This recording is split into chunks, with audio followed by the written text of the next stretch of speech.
Abilene Christian, Mercer, the Citadel. What do these three teams have in common? Well, they're three of the 223 teams that are ranked better than St. Peter's this season in adjusted offensive efficiency. Yet, it's 15-seeded St. Peter's that's still dancing after punching their ticket to the Sweet 16 this weekend. And despite their season averages, they've done it with two strong offensive performances. The Peacocks scored 1.13 points per possession against Kentucky and 1.10 against Murray State. That's the fourth most efficient performance by any Kentucky opponent this season and the second most efficient by any Murray State opponent. So sure, the season averages are the season averages, but it's hard not to get excited about St. Peter's offense, particularly because of how fun they are from an X's and O's perspective.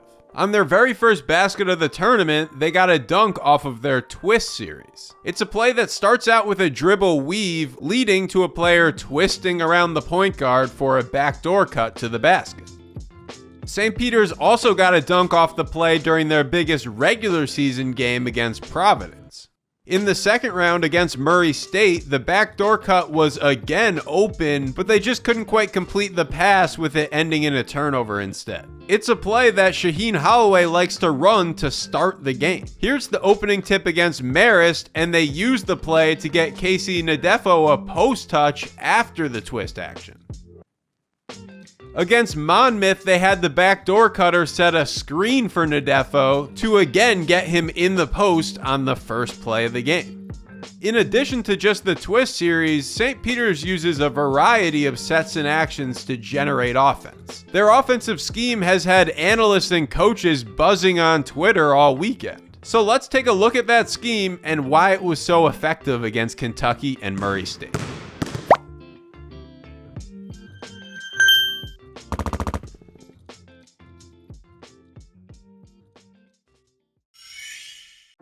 In order to show you what Kentucky's defensive game plan was against St. Peter's, let me first show you what the Peacocks offense normally looks like, starting with one of their favorite set plays. St. Peter's starts out setting a ball screen on one side, only to reverse the ball to the other side for a dribble handoff into a second ball screen. The play gets the ball and the defense moving to open up the court for the roll to the basket off of that second screen. While that ball screen is occurring, St. Peter's sets a flare screen on the weak side, which is exactly what led to a three-pointer early in their second round game on Saturday.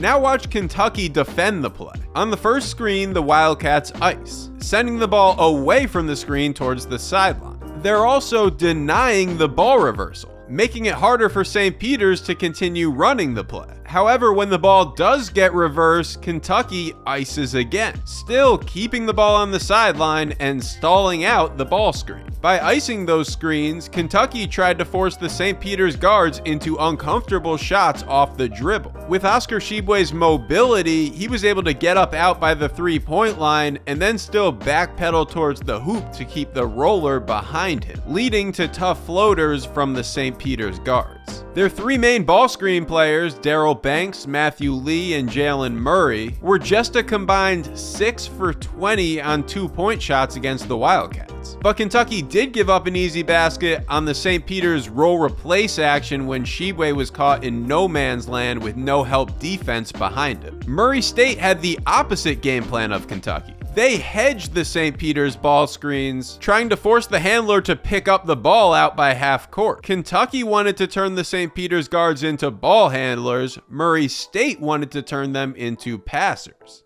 Matthew Lee showed great patience against those hedges. Here Murray State is in good position to tag the roll, but Lee just looks off the tagger for a pass to a layup. Same thing on this play. The hedge is good, but the tagger is going the wrong way as Lee slips in another pass to Clarence Rupert. some teams that have great X's and O's or set plays really only use them early in the game. By the time it gets to crunch time, they start resorting to iso ball or just ball screens. But one of the impressive parts about the St. Peter's wins was how effective their plays were at the end of games. Especially for their sharpshooter Doug Eder, here are 5 sets Shaheen Holloway used in crunch time for Eder. The first is a 5-out backdoor play. After false motion, the 5-man pops out for a pass from Eder, who then slips backdoor. They scored off of the play with 3 minutes left against Murray State, and they drew a foul with it in the second half against Kentucky. Eder also had consistent success with it during the regular season, catching his opponent sleeping multiple times on the slip to the basket. Next, we have a slice set for Eder. It looks like St. Peter's is getting ready to slice screen here, but Eder rejects it to pop out to the top of the key instead. Again, this is by design. Watch how he makes the same exact move against Marist here. They also ran the action in OT against Kentucky, but the Wildcats took it away by switching out onto Eder.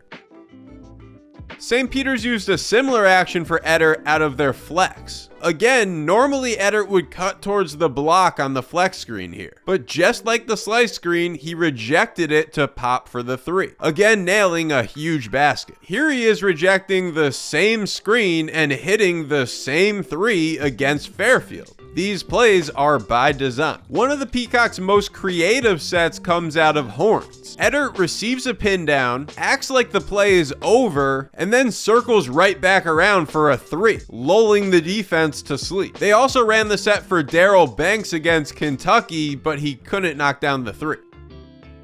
During the regular season, they ran a counter version of the play where instead of circling back for the 3, they set a back screen for a lob to the basket. I wonder if we'll see that in their Sweet 16 game. And lastly, Eder hit another huge 3 off of a chin Ricky set, coming off of the chin screen and then turning right back around for a rescreen. Watch how Nadefo acts like he's going to set a ball screen. That fake gets Keon Brooks distracted, and then he's too late to help out on the Eder 3. Next up in the bracket, St. Peter's plays Purdue. And just to be honest, I do think the Boilermakers' size with Travion Williams and Zach Edey and their athleticism with Jaden Ivey will be a tough matchup for the Peacocks. But regardless of how that game goes, it shouldn't take anything away from what St. Peter's has already accomplished in this NCAA tournament. And they've done it playing an exciting brand of basketball that's been awesome to watch. With Murray State's physicality, you all kind of kept your cool when they kept trying to muscle in. What was the thing that you told them to really try to stay calm when it seemed like they were trying to push you all around? No, I'm gonna say this. It's gonna come off a little crazy. I got guys from New Jersey and New York City. You think we scared of anything? You think we worried about guys trying to muscle us and tough us out? We do that.